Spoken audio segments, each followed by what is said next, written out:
Greetings! So, I read through the digital Hypno thread on Ozgame and wow, what can I say? It is a proper shit show. Autism levels clearly reached a critical mass. But luckily, this gives me an opportunity to talk about players those do not farm PP and other stuff like the player base's attitude towards rankings, PP and tournaments.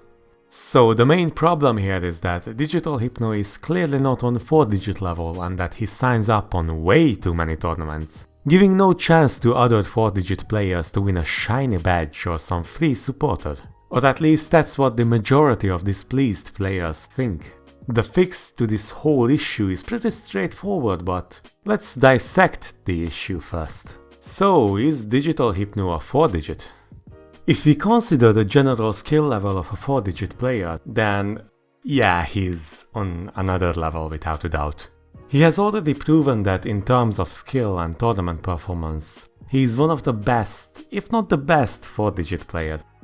But is it really his fault for not farming? Have we actually reached the point where not farming is a thing that is frowned upon? Well, looking at the thread, it seems like the case. Intentions aside, this is an issue, since the point of rank-restricted tournaments is that low-ranked players can have a shot at winning some tournaments without some big bully top player getting a clean swipe on them. It's like a heavyweight boxer signing up for a featherweight tournament. It's just not fair. Or is it? Okay, let's be real. The problem isn't digital Hypno, or at least not as much as most of the salty players make him out to be. It's more like our attitude to PP and tournaments and how stale the whole tournament scene is. PP seems to be the be-all end-all of the player base, while cool scores, those aren't worth much, are still recognized. Somewhat. Most players are more interested in the big numbers. Most 4-digits are not on 4-digit level when it comes to tournaments. They are below that. Rank and tournament had been always at odds with each other, but only a fraction of the player base is interested in becoming tournament players anyway. Being a good tournament player is not appealing, and even those who are interested aren't really taking it as seriously, as most people take PP farming seriously. Nobody really practices maps that are usually in tournaments, at least not nearly as seriously as they should do. Things like R8 hidden CS5 AR8 free mod, getting great accuracy FCs on easy hard rock maps, and so on. The instant gratification of tangible rewards like getting PP is much more appealing than training exclusively for tournaments. Players would need to treat OS like a sport, which is not really appealing when you can just download the freshest PP maps and type plus recent in Discord. But where though? I played the tournament pool 3 whole times and I still didn't stand a chance. That's not the kind of dedication you need to become a tournament player. The main focus of your whole playstyle needs to be centered around being a tournament player. When you play a map, your main focus isn't getting cool scores, but to improve as a tournament player. Your goal is to consistently execute a wide variety of maps extremely well. Or at least well enough. PP and rank is all about being good at a very narrow variety of aspects, while being a tournament player is about perfecting a wide variety of skills that you can demonstrate during tournaments. Most players only sign up to tournaments for fun, so the amount of real, purebred tournament players are very few. It's not really enjoyable going against tryhards in any game when you are just messing around for fun.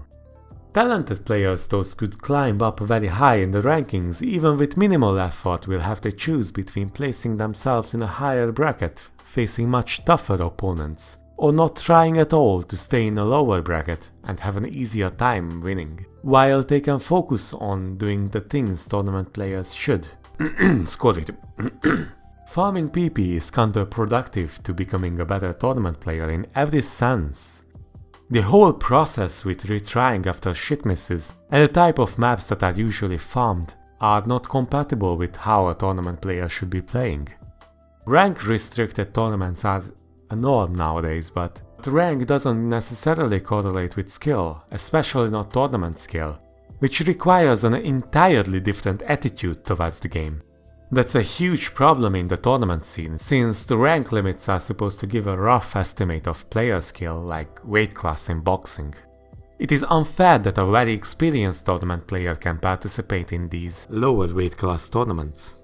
But if players don't like the idea of a painfully underranked player snagging all the first places in rank-restricted tournaments, then the organizers are free to put Digital Hypno and other players on a blacklist.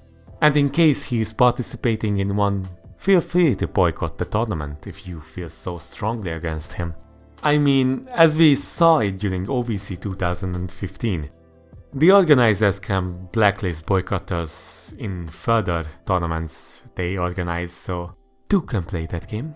But these community tournaments are not like OVC, which is the biggest tournament that attracts the most viewers in the entire game. Right? You guys could just literally make a tournament named No Digital Hypno and have his avatar crossed out as a profile badge. But in all seriousness, very experienced tournament players will have badges under their names, and if you expand their profile descriptions, you can find all the tournaments they have entered, with the results they have achieved. Most of the time. But in this specific case with Digital Hypno, I think he keeps track of his tournaments very seriously. While the profile descriptions are not that reliable, the tournament badges are only given to players those earned them. It would be reasonable to exclude players from certain rank-restricted tournaments if they already possess a valuable tournament badge, or if they have previously won some other rank-restricted tournaments. Of course, in that case your tournament will have lower skilled players, so forget about the big tournament plays. If you are a tournament organizer, make your restrictions with that in mind. There are a lot of ways to organize a rank-restricted tournament. Even those methods could be tweaked. It might not be the most reasonable thing to exclude a guy because he won some obscure national tournament back in 2014. Maybe only district tournament winners if they had won within the last 6 months, or maybe 3 months. You can have a restriction that doesn't allow participants to register to another tournament for the duration of your tournament, so that would prevent tournament farmers from registering to your tournaments, since probably they are participating in like 4 tournaments at the same time. The possibilities are endless. Speaking of endless possibilities, the tournaments themselves are also really stale. In a previous Coffee Hour podcast, Loktav mentioned that the type of tournament map pools have been pretty much the same for the past couple of years. You have the extended no mod pool, the hidden pool, the hard rock pool, the double time pool, the free mod pool, and of course the tiebreaker. Any tournament that has a different kind of map pool system is usually considered very niche. This makes tournaments kind of stale, and after a while you will see a certain pool of maps being repeatedly picked for different tournaments. This is mostly unintentional, since there are some really good maps that are just perfect for the regular map pool system. But what if we had different map pools? Mods don't really capture different aspects of the game, so why not have a pool based on other stuff? You could have like 4 maps in each type. Let's say WOB maps, alternate maps, overall/general maps, complex rhythm maps, or really, whatever category you want to make. Mods besides double time can be entirely free, or completely set by the map poolers. You don't even need to use map pools, you could just have like a panel of judges to rate the performance of the participants. Those choose the maps themselves. The judges are probably as accurate at rating plays as our scoring systems. Honestly, the possibilities are endless, so go wild! As usual, I ended up talking very little about the core issue of this whole drama. So, to wrap it up, do I think Digital Hypno is gaming the system by not farming yet signing up to all the tournaments? Yes. Do I think that he should be harassed because of it? Absolutely not, what are you, a fucking idiot? If you harass people over a circle clicking game, I advise you to seek medical help. Your case is not going to seem good when there is a psycho attached to it. That psycho is you, by the way. Back to the questions, do I think what he is doing is wrong or unfair? No. Tournament organizers have every opportunity to set different restrictions for their tournaments, like profile badges or previous tournament results. And besides, just get good. Our community is notorious for not changing things until they have become painstakingly broken. Rank restriction is an arbitrary way of organizing a tournament for players those aren't the best. PP is very important to most of the player base. Too important. The only reason why Digital Hypno is the center of this drama is because not enough people value tournaments over PPV2 rankings. Which is sad. Because PPV2 is a system that has been abused more than the 4 digits in tournaments. If there were more talented tournament-focused players, Digital Hypno wouldn't be able to stay so successful. Anyway, that's just my take. What do you guys think? Do you think Digital Hypno should stay out of 4-digit tournaments? Or do you think Digital Hypno should play with touchscreen? Leave your comments below. I'm sure you do.